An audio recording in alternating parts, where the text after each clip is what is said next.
I'm CraigO, and join me on my adventures with CraigO's cryptocurrency as we cover the blockchain, Web3, NFT, and cryptocurrency technologies.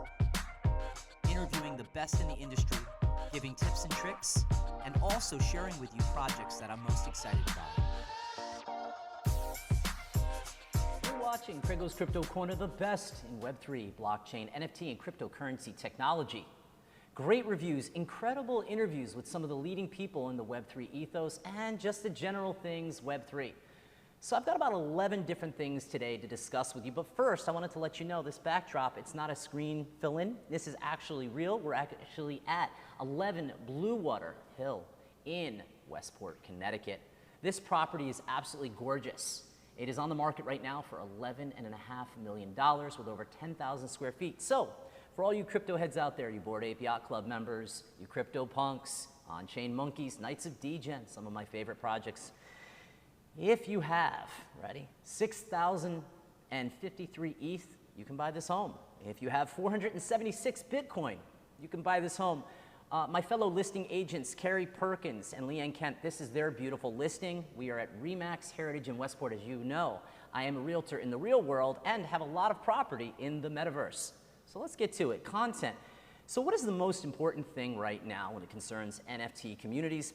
And the one thing that I drew from last week's tweet was with on-chain monkeys, and this goes to copyright. So a bundle of rights that are endowed by the creator of an artwork, right? The reproduction, the adaptation, the marketing derivatives, and the distribution and performance and display. That defines part of what copyright is all about. Now, a creator can choose to retain some or all of these rights. And what's really interesting about that is the creator then determines how to license out these rights, whether it's individual rights or it's bundled together. So a period of time or a specific purpose is most important, right? Because some of these NFT companies want you to use their intellectual property, and copyright is part of it. So On-Chain Monkey last week talked about the Creative Commons license. They fit most of that. They have one of the most expansive licenses, but there is one particular thing that makes it a little bit different, and it is to protect the community. We'll go into that in a few minutes. So no rights reserved by the creator's license. If it is permanently waived, all the bundles of rights copyright worldwide are waived. And something for you to keep note of is I want you guys to think about the intellectual property and what the copyright is concerning that NFT community. The NFT community is not talking about that in which you've joined. It's something that you might want to raise up that question in Discord and Twitter to ask those questions to then gain some further knowledge on how they see you picking your PFP or utilizing the NFTs in your wallet for your marketing use and ability. So anyone in public can use the art and make derivatives or use it for commercial purposes. Once the CCO is applied to artwork, it is irreversible decision and cannot be revoked. That is when the art is put into a public domain and it belongs to the public. So anyone can use it without fear of infringement. So the creator cannot reverse his or her decision or the claim that the creator still has to those bundle of rights to the artwork that the public domain, it has access to it when it is CCO. So On-Chain Monkey's license, as I had said, is one of the most expansive in the industry in terms of protecting the rights of the NFT purchaser. It is different though, and here's the big stipulation, okay? It permits the NFT user to use, copy, and display, sell, and transfer that ownership to make the derivative works for personal use. So permits for commercial use, OCM also enables the purchaser to create, sell, and market, but the NFT on physical goods such as t-shirts, canvas, prints, mugs, and then the tangible or intangible media, such as books and TV shows and video games. This is where NFT communities are going towards. This is why this Web3 technology, these digital assets, are so powerful. It's not what the use is today, it's long-term for tomorrow. Stu Leonard's just had, I think, one of their Bored Ape Yacht members, one of the Bored Ape Yachts, are actually in there with some juice packs I saw the other day. It's Stu Leonard's, which is local in my area of Connecticut. So you can use and replicate the likeness of the specific on-chain monkey or the Bored Ape Yacht club, as they're doing with their rights, you can utilize it for your gain or profit, so long as you own that particular NFT. So here's the big stipulation. We're getting to this part of it. There's a lot of jargon in there, so I wanted to make sure that I had it correctly for you, my audience. So here's the one thing. If you make derivatives of core art in the collection for commercial purposes, you will need the approval by MetaGood, okay? So core art is that art that defines the collection, right? It's the traits, the uniqueness. So if you use core art to create dummy collections that can then be replicated and confuse the general public as to the primary collection and utilize it for manipulation for market reasons on NFTs, that can be a problem, and that's where the right is retained by MetaGood in order to stop these copycat collections that can cause the confusion and manipulation in the marketplace. So some of the OCMs that we spoke about, there were the fake collections. And so, Tony, we're just going to do a quick screen share. I'm going to actually hop in there right now. So as you can see in the on-chain monkey on OpenSea, if you see a blue check mark, that means that this collection has been certified. They've traded a certain amount of ETH. If with some of the blue chip projects you don't see this, right, and you go in, that means that there is a copycat collection. And I think on-chain, and I want to say OpenSea and other marketplaces are doing their very best to mitigate against scammers. So it's something that you have to be aware of. And this is why utilizing Twitter and Discord to go in and ask these questions to make sure that you're not getting conned on a copycat collection is incredibly important. I'm also going to share one of the JPEGs with you guys so you can see as well. So this is the core art, Tony, when you cue this up, the core art that is seemed accessible, that is acceptable. And this is the core art that complements the collection to promote getting on new users. So, number two, the two brothers that made Solana ecosystem look huge. So from the reporters, Danny Nelson and Tracy Wang from CoinDesk. And today, which is really exciting, at the same time I'm filming these things in Web3, we're going to be having on Casey Craig. She's the global head of community communications on CoinDesk. Really excited to talk with her, community development. And I love the articles that they do, but most importantly, I want to head into this particular CoinDesk article, and I want to share with you guys sort of this great content. So Tony, cue that up for us. There we go. Perfect. Okay, so we're hopping in there right now. So this article, in short, this is just a little quick bio on one of the journalists, and Danny Nelson and Ms. Wang wrote a really good piece on this. And so let's dive into it. There were 11 developers that collaborated on the DeFi exchange called Saber. Now, Saber operates a layer 1 blockchain on the Solana ecosystem. And so the Saber system was created by these two brothers. The interesting thing about it, talk about the ultimate puff and deceiving, is that there were not 11 developers. There were only these two brothers. And so Tony, cue up the Saber so we can show that. So this is a liquidity swap pool, so that you can go in and you can swap out different tokens from one to the other. I utilize a lot of these on the Ethereum blockchain, such as 1inch is a really good one, and also SushiSwap as well. So trading and staking services claimed $77.5 billion in total volume locked. Now that's really important, and we'll get to that in a second. The two men at the center are the brothers, Dylan and Ian Masalano. I hope I pronounced that correctly. Ian wrote a blog that he never posted that CoinDesk got a hold of. And Ian built this protocols to maximize total value loan being staked and used this method which far exceeded the market cap. This is used as one of the metrics to figure out if what you're getting into makes sense. And here's the interesting thing. As this was a key metric for a healthy crypto that rapidly ascending TVL, meaning that TVL, the total volume locked, was going up. Unfortunately, in short, that dollar was double counted 6 times. So the ultimate manipulation of Solana was heavy. The brothers created an app called Cashio. Well, that got hacked as well, surprise, surprise. Cashio is a decentralized stablecoin fully backed by bearing interest Saber USD and liquidity provider tokens. So I'm going to go into the next one. I want to share this with you guys as well, CoinDesk. They did a really good job on this article. I'm just going to pop it in. Tony, I'm doing the screen share right now so you can see it. And it looks like we got an error code on this one. Interesting. Let me go back in real time. Ah, I didn't cut and paste the whole thing. There we go. All right, so how a crypto developer faked the DeFi ecosystem. This was such a great piece, and I believe they also had video that encompassed it. I would just say at the top, if you don't want to do the reading, hop in and watch this video. They go in depth on the fraud, but they don't bear source on how they gained access to this post that Ian created that he never put out there. So his conscience got to him.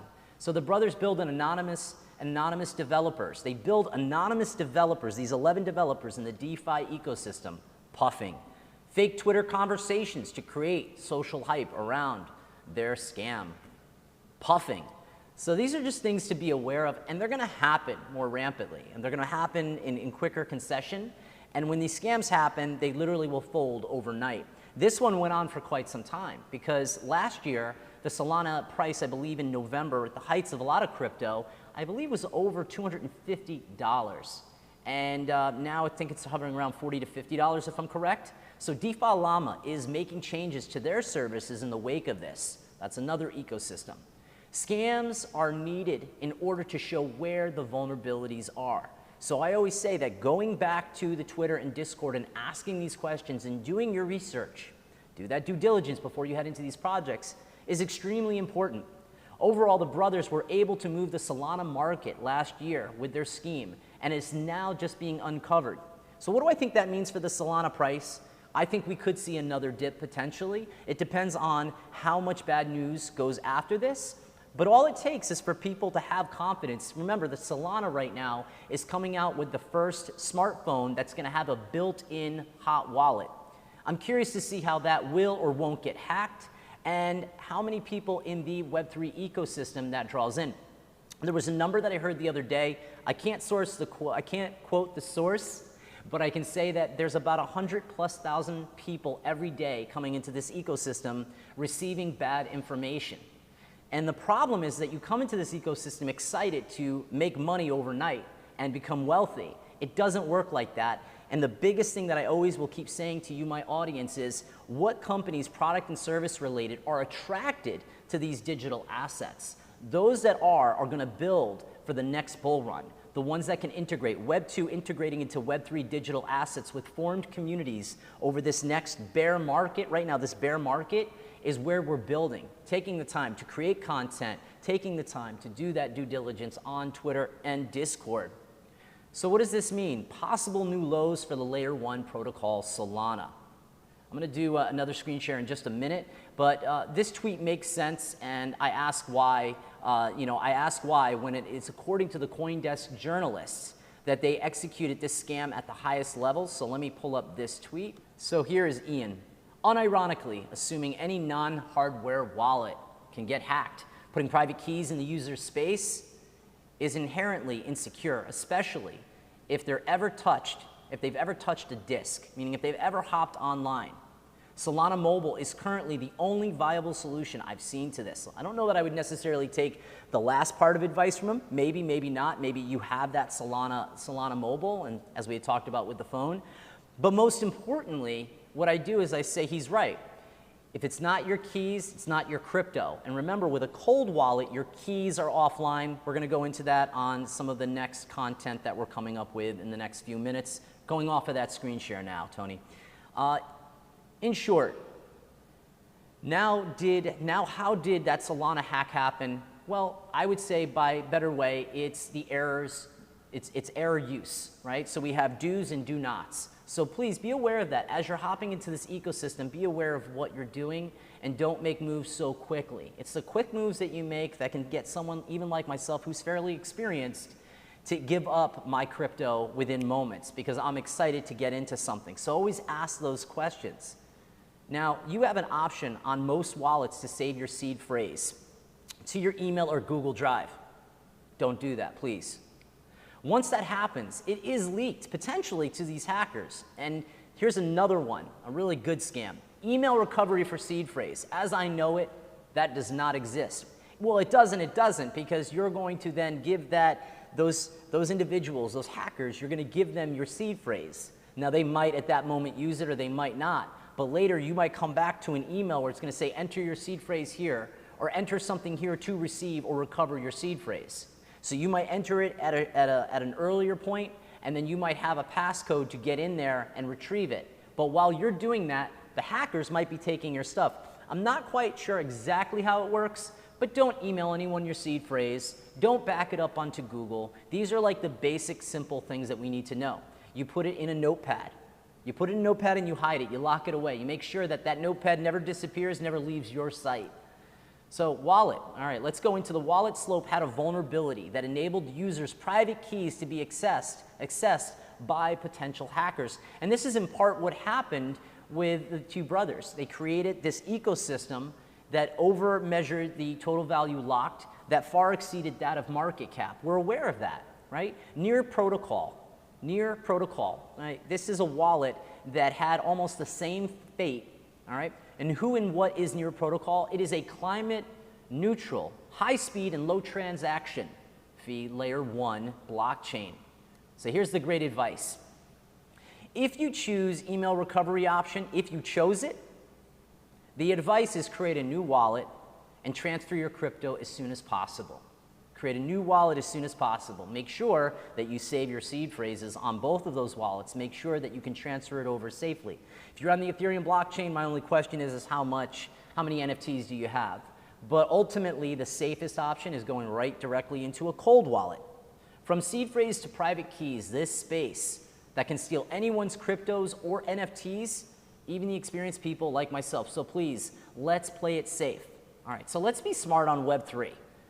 Let me show you guys what a private key looks like, and what a private key looks like and a seed phrase looks like, and how to review and protect. So I'm actually going to do a quick JPEG. So this is what the cryptocurrency key pairs look like, okay? You've got your private key, which is never to be shared, and your public key, which is shared with everyone. That's your address. That's how people send crypto, and that's how people receive crypto and NFTs. All right, let's go back into there. So never save your private keys or your seed phrase with anyone. Your public key is fine. But remember, if someone sends you something that you didn't request or ask for, approach that in a pessimistic manner. Put that up on Twitter or Discord. Ask the questions. Start developing these relationships in Web3, most important. So I want to give a shout out to Automatric. He is building right now in the Web3 ethos. He engages with NFT communities on Twitter and Discord to help them build social awareness and preparation for Web3 mainstream integration. I absolutely love and respect him, and I'll tell you for a few other reasons, incredibly intelligent when it comes to reading charts and understanding the inner going on of crypto and NFTs as they flow in, whether it's token or coin related. He looks at that data and is able to make sense of it for his groups. I also want to give a shout out to Duncan Twig of Super Rare Bear.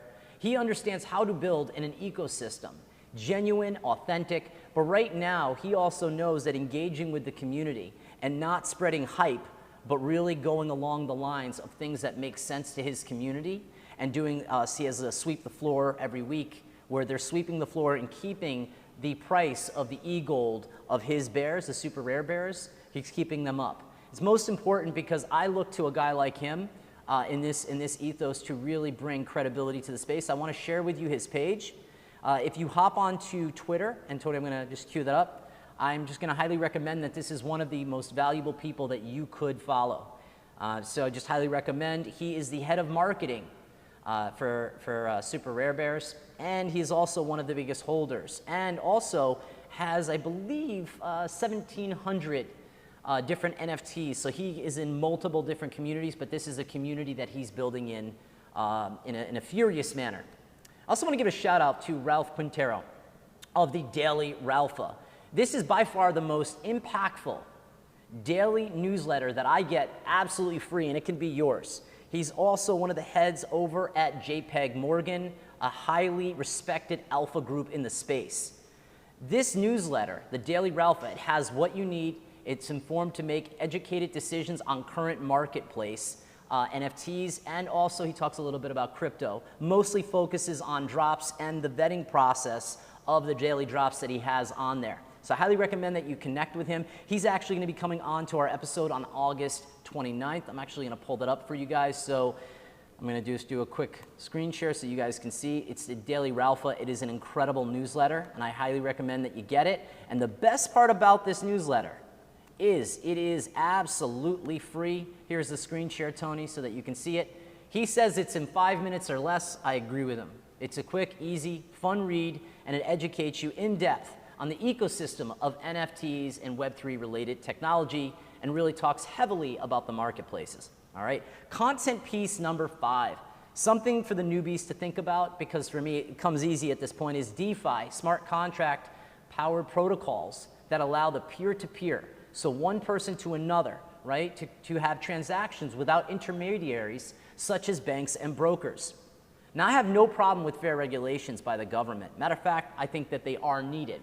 When we have credibility in this space that has lost a tremendous amount due to scams like Terra Luna, due to Celsius stopping withdrawals, which is a centralized platform, wink, wink, and also Voyager also having that same fate. They're both in Chapter 11, and may I remind you that they're using the same law firm to file for their Chapter 11. It'll be interesting to see how this comes out, and to see if I get back any of my VGX token that I lost. I believe that we, the people, should be able to create value without government control. However, I do believe in the idea, or a perfect world scenario, that taxation is meant to improve society. I also don't want to be foolish in saying that without realizing that, unfortunately, the greedy and the power hungry at the top will always have their hands way in the cookie jar. I'm fine with you having your hands in the cookie jar. I'm fine with making money. What I'm not fine with doing is taking and stealing or making it unethically.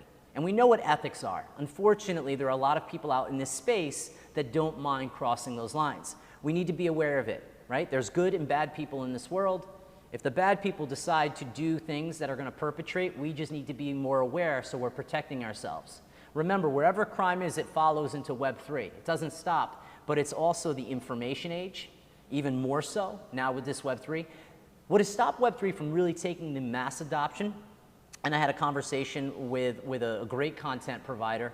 He said that the clunkiness of the blockchain right now, connecting from one node to the other and sending information, and there are thousands of nodes. That's the big difference between a general Web 2 related site that's plugged into a wall and thousands of nodes that contain all the information on an NFT project or cryptocurrency in the relation of a smart contract. Smart contracts, as you know, can be something as small as gas fees. When the solution that brings DeFi to traditional finances, so what are the solutions that bring DeFi to traditional finance? So DeFi provides an exceptional approach, accessible approach to managing financial transactions. Let me say that again. DeFi provides an accessible approach to managing financial transactions. What I love about DeFi is that it is the core pillar of crypto, giving the ability to lend and earn capital by APY, annual percentage yield. With that, there is risk that comes along with it. So my conviction is real, and I saw a really great tweet that I wanted to share with you guys. And even if I was in the room, if I had the chance to be in the room, I think I would walk out and my conviction would still be the same, that I would be here today. And so that screen share is now queued up. It's by a DAO dev, and it says, @GaryV discovered another half today that wasn't expecting conviction. But the way the book describes it, if Elon Musk and Warren Buffett and Oprah and Jeff Bezos all walked into a room right now and said NFTs have no potential, you couldn't care less. And yeah, I agree with that. I mean, their money moves needles, but I think that the mass amount of money that's out there by people and the adoption of the technology part is what is going to integrate with what they do. All of those individuals I just named, the technology is going to integrate what they do. So whether or not they invest in it, it really doesn't matter. So crypto, all right? So here's content number 7, Ledger. Your keys, your crypto. 5 million hardware wallets have been sold today on Ledger Nano X. Ledger Nano has, I believe they have a couple other models, but Ledger is the one that I go to for my hardware wallet. When you order this wallet, please don't order from Amazon or some third-party site. Go directly to Ledger. Order directly from them. You want something certified where your hardware wallet could not have been tampered with. Most importantly, self-sovereignty and self-custody is what they are known for. Owning that crypto and it being in your possession is by far the most important thing, especially right now during uncertain times where you have certain protocols that have lost a tremendous amount of people's money. Have they lost it? I don't think it's lost. I think it's been, as we know, hacked. It's been stolen, right? Thievery, but at the highest level. And the worst part about it is you can't go and get the thief. You can't even persecute the thief. And the amount of things that people in these big ecosystems have gotten away with, such as Terra Luna. Do Kwon ran off to another place. He was the creator of Terra Luna, ran off with a tremendous amount of money. And it's unfortunate because there are a lot of people that lost out. And I always say, be a pig, don't be a hog. Pigs get fat, hogs get slaughtered. These are tried and true truths. These things will not go away, right? Scammers are going to be there. And the worst part about it is that another bad part. These centralized platforms like Voyager came out with the Terra Luna Classic coin saying, oh, well, since there's no more value in this coin on our platform, right? And it's not just them, it's all other platforms. They're gonna come out with a fork. And then I believe that was a Terra Luna Classic. And you're gonna get a certain amount of money. Oh, but you can't withdraw that either. So at the end of the day, the heaviest levels of manipulation. That's why I love NFT communities that focus on copyright, focus on intellectual property. And intellectual property, copyright is part of intellectual property. Knowing the bundles of rights. Understanding that you can make something that's similar, but you can't do copycat creations. Getting involved with these communities, because these are the communities, the NFT communities that build the most amount of wealth over the long period of time. Now, Tony, I'm going to just do a quick screen share. I want to share Ledger, and I also want to share Shieldfolio, because I want people to see what these platforms look like. So let's do this real quick. So as you guys can see, I actually took you guys to their Twitter page. As you can see, they have a verification check mark. I'm not following that page. That's all right. Now I am. But you can go in and ask questions. And then you can also see where it says at the bottom, shopledger.com. That would be the site that you would go to. I'll click on it as well so you guys can see. This is the website that you would order your cold wallet from. Make sure that you get it from the right website, not a dummy website, not a third-party website, and not Amazon. Nothing against Amazon, but I don't want my Ledger cold wallet coming from them. Now, another really cool thing, and I believe this individual who created Shieldfolio, and I've given them a shout out in the past, I believe they actually are either a mutant or a Bored Ape. So they're using on Twitter their intellectual property to push forward. And it's actually, as you can see, the founder is right here. It's Stony Crypt. So he is a mutant ape, and I'm following him on my other channel. But as I want you guys to see, let me just come back to that. There we go, shieldfolio.com. So this is a book that is waterproof. It's very easy to use. So Tony, this is the screen share so you can see it. So anybody can go through, put in their seed phrases, put in their keywords, everything. So that way it's all in one place. It's safe. It's waterproof or water resistant, and keep it in a cool climate. And they go into detail. They also have this thing called the ghost pen. So you can write invisible. So long as you have this ghost pen, you can then go over it, and it will show you what your seed and your key phrases are. All right, content number 8, Coinbase and BlackRock. So we know that a few weeks ago, Coinbase was getting hit heavy from the Securities Exchange Commission concerning that some of their crypto should be treated as such as securities. They were allowed to go public.